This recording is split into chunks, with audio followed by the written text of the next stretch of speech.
Hello students, एक और question आपका वैल्यू सप्लाई का आ गया है। इस क्वेश्चन में भी अगर आप अच्छे से क्वेश्चन कर जाते हैं तो आपके 20 मार्क्स सिक्योर हो जाएंगे और आपके डाउट भी क्लियर हो जाएंगे। अगर आपके डाउट क्लियर हो जाएंगे तो ये आपके लिए भी बहुत अच्छी बात है और आप क्या है अपने जो फ्रेंड्स हैं आपके उनको भी आप ये क्वेश्चन आराम से समझा सकते हो, सिखा सकते हो और वो भी अच्छे नंबर अच्छे मार्क्स गेन कर सकता है पेपर में।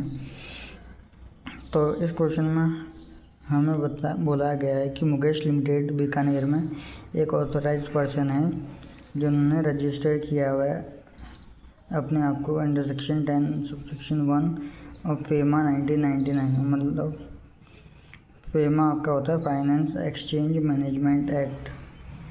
इसमें उन्होंने कुछ अपनी ट्रांजैक्शंस डाली हैं जो मनी चेंजिंग करने की हैं। तो सोल्ड आपका 12,560 है। Sold 12,560 US dollar at the rate एक यूएस डॉलर 68 रुपीज़ का है। वहीं परचेज़ की बात देखें तो 4,280 यूरो और 1 यूरो 70 रुपये का है। और परचेज 6,280 ब्रिटिश पाउंड, 1 पाउंड आपका 103 रुपये का है। वहीं सोल्ड किया 42,800 यूनिट्स ऑफ करेंसी जेड। एक जेड की वैल्यू 15 रुपये है। और sold 8,560 US dollar for 5136 British pound. अब आरबीआई रेफरेंस रेट आपको इधर दी हुई है फॉरेन करेंसी की। एक यूएस डॉलर बराबर 65 रुपीज़, 1 यूरो बराबर 74 रुपीज़ और 1 ब्रिटिश पाउंड बराबर ₹99। अब आपको पहले वाली चीज़ निकालनी है जो मैंने आपको पहले वाले क्वेश्चन में समझाया था कि मतलब कैलकुलेट टैक्सेबल वैल्यू निकालनी है सप्लाई ऑफ सर्विस की under rule 32(2) subsection A of the CGST rules and GST payable by the company. और जीएसटी की रेट इसमें 12% दी हुई है। और ये क्वेश्चन एमजीएसयू बीकॉम 2021 में पूछा गया है आपका। तो computation of value of taxable supply service लिखेंगे अपन। उसके बाद सेल जो 12,560 रुपये की है यूएस डॉलर में, एक यूएस डॉलर की वैल्यू 68 रुपीज़ है। वहीं यहाँ पे 65 है तो 68 में से 65 लेस करेंगे तो 3 रुपये से इसको मल्टीप्लाई कर देंगे 12,560 को, तो 37,680 रुपये इधर आ जाएगा आपके। और परचेज 4280 यूरो जो है ना आपका 70 रुपये का, तो इसमें 74 रुपये है तो 74 में से 70 लेस कर दो तो आपका 4 आ जाएगा। तो 4280 इंटू 4 करेंगे आप 17,120 आपका परचेज वाले में आ जाएगा। थर्ड वाले में क्या है आपका परचेज 6,280 है ब्रिटिश पाउंड, 1 पाउंड 103 रुपये का है और यहाँ पे 1 ब्रिटिश पाउंड 99 रुपये का है। तो 103 में से आप 99 घटा लोगे तो आपका 4 रुपये आ जाएगा। तो 6280 को 4 से मल्टीप्लाई करोगे आप तो आपका इधर 25,120 आएगा। वहीं फोर्थ पॉइंट की अपन बात कर लेते हैं कि आपने सेल की है 42,800 यूनिट्स करंट जेड करेंसी की और करेंसी जेड हमको 15 रुपये दिया हुआ है, लेकिन इसमें हम आरबीआई रेफरेंस रेट में वो गिवन नहीं है। तो हम क्या करेंगे 42,800 इंटू 15 करेंगे, जो भी अमाउंट आएगा उसका 1% कर लेंगे तो आपका 6420 सेल्स वाले में आ जाएगा। वहीं फिफ्थ वाले पॉइंट में सोल्ड 8560 यूएस डॉलर लिखा है for 5136 British pound. Point noted down, ठीक है।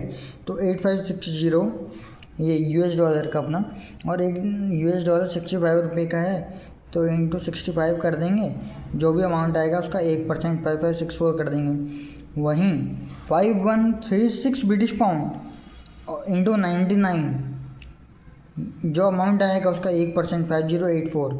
अब इन दोनों में से जो भी वैल्यू आपकी कम होगी उसको आप ले लोगे 5084। अब इनका टोटल आप कर लो तो ये आपकी वैल्यू ऑफ टैक्सेबल सप्लाई आ जाएगी 37,680, 17,120 और 25,120 और 64 मतलब 6420 और 5084 आप ऐड करेंगे तो आपका 9142 वैल्यू ऑफ टैक्सेबल सप्लाई आ जाएगा। अब आपको क्वेश्चन में क्या बोला है इधर पढ़ना, इधर CGST rules and GST payable by the company. Company के द्वारा क्या जीएसटी पे किया गया, तो टैक्स पेबल 91425 का 6% ले लेंगे हम। 6% क्यों लेंगे? इधर 12% GST रेट दिया हुआ है, लेकिन आपको CGST में भी पूछा हुआ है और GST भी बोला है, मतलब GST बोला है तो आप निकाल सकते हो। 12 का हाफ करके 6% इधर लगा लेना आप, तो 91425 का 6% आपका 5485.5 हो जाएगा। और इधर 91425, इसको मतलब 9144 है ना जो आपका, इसको आप 9145 भी मान सकते हो। तो मैंने 9145 माना है, इसका 6% करेंगे तो 5485.5 आएगा। अब इन दोनों को ऐड कर दो आप, 5485.5 और 5485.5, इन दोनों का आप ऐड करोगे तो आपका 10,971 रुपीज़ आपका GST का वो आ जाएगा, GST पेबल आ जाएगा आपका। तो ये जो क्वेश्चंस है ना, ये बहुत सिंपल्स हैं। अगर आप इनको मतलब 10 से 12 बार रिवाइज करते हो और मतलब 15 से 20 क्वेश्चंस आप इनके लगा लेते हो, तो मैं गारंटी देता हूँ कि आप वैल्यू ऑफ सप्लाई के कोई से भी क्वेश्चन हो वो आप बिना रुके सॉल्व कर सकते हैं, और वो भी मिनिमम 2 मिनट में और मैक्सिमम 5 मिनट में। क्योंकि इन क्वेश्चंस को अगर एक बार आप समझ लेते हो ना, तो समझने के बाद वो जब माइंड में फिट हो जाता है तो फिर कोई सा भी क्वेश्चन आ जाए, अगर इसकी वैल्यू चेंज हो जाए और मतलब लैंग्वेज आपको उलट पुलट दे तो भी आपका सेम रहेगा। मतलब आपको बस एक फॉर्मेट याद होना चाहिए इसका क्या मतलब, किसी भी टॉपिक का आपको फॉर्मेट अच्छे से पता होना चाहिए। अगर आपको फॉर्मेट याद है तो आप आराम से क्वेश्चन को सॉल्व कर जाएंगे। और आशा करता हूँ कि ये क्वेश्चंस जो मैंने आपको समझाया हुआ है ये आसानी से आपको समझ में आ गया हो।